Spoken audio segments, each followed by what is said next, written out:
This episode is brought to you by Radio Mastery. Radio Mastery helps radio professionals to dominate their market and reach number one. Apply today at radiomastery.com.au.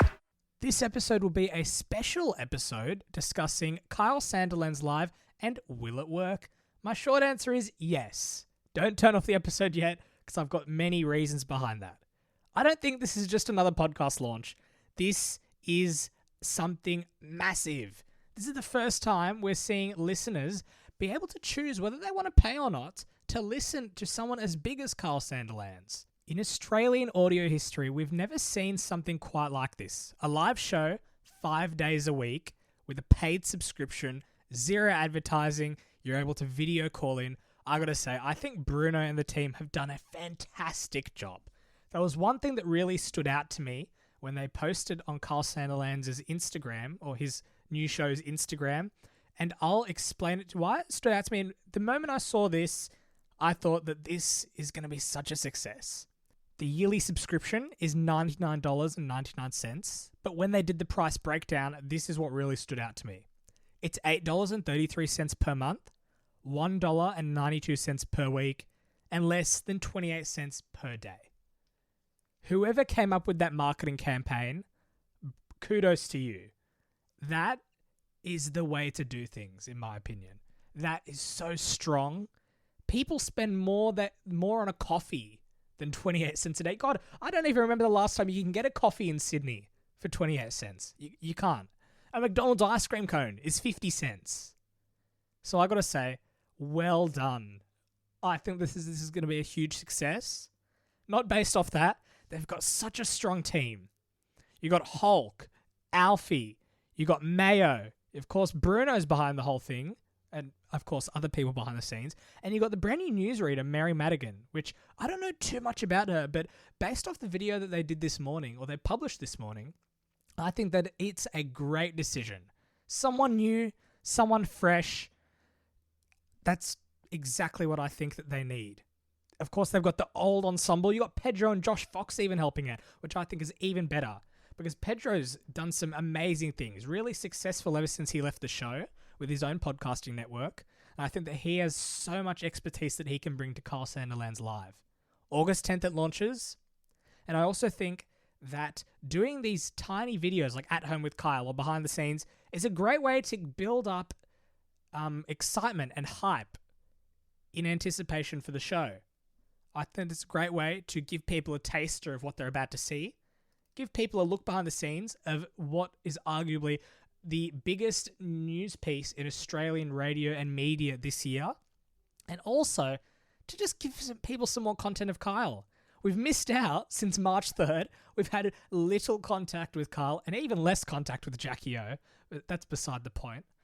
I think that that's a great idea, doing those home videos and the behind the scenes, just to see what the struggles were like of losing arguably Australia's biggest media job. $10 million a year, $200 million contract torn up. I saw some of the Instagram videos and I just want to make one note. It's interesting how the Kyle and Jackie O account reposted it. That must be part of the advertising deal in the settlement between ARN and Kyle. That's just what I'm putting out there. And I also want to chat about how can he afford to employ, this is a question that I've seen online a bit, how can he afford to employ so many staff members when they're not making an income yet? I've got some rumors, not rumors, I've got some predictions. Possibly there could be a thing where Kyle said to the staff team, if you put a risk in me, I'll pay you off when it happens, when we start getting some income. So there could be a thing where they're not earning a lot right now, but then as the show starts to ramp up, people start to pay the $100. And mind you, I think it'll definitely work. It'll definitely surpass at least 40,000, 30,000. And he'll be making way less than he was at KISS, but he'll still be making his own money. He won't have someone to answer to. He won't have a boss to answer to. He won't have someone that he needs to block out, like the MFWs. No advertising. Mind you, he doesn't have to rely on advertising money because he's got consumers who are saying, I want to pay for Kyle Sandilands Live. Even if the MFWs are going around to his show sponsors, the show sponsors don't have pressure. It's his own brand. We've seen what the MFWs have done. I think this is a great way for Kyle to show the MFWs that he can succeed even if they're chewing off people's ears about gosh knows what. And keep in mind, he's not working for a company that has so much pressure to drop Kyle and Jackie O because advertisers are fleeing, because the MFWs are chewing in their ear, and also the network that has to manage the Gold Network and AR and Regional. He doesn't have that. He doesn't have that owner. It's just him. So even if it starts to go downhill, he's got things to fall back on. He's got King Kyle. He's got all his other side ventures. But I do think it'll definitely work. And I think he's got a great team behind him. I'm so glad to see that he saved all the people that worked on the Kyle and Jackie O show. That has cheered me up so much. And I think he's done a great job in getting some great talent, great producers, and even giving people new roles. Like, I'm quite sure that Hulk, he's head of audio production or head of production. It's great to see that he's giving people new chances, new jobs, and on something different. So yes, that's my reasoning for why I think Kyle Sandilands Live will work.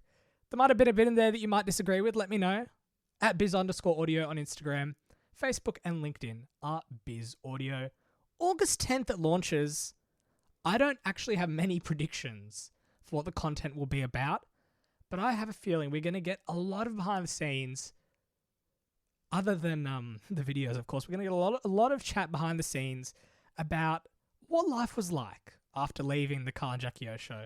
We'll have a lot for him to catch us up on with his family, with everything that's happening in media and entertainment.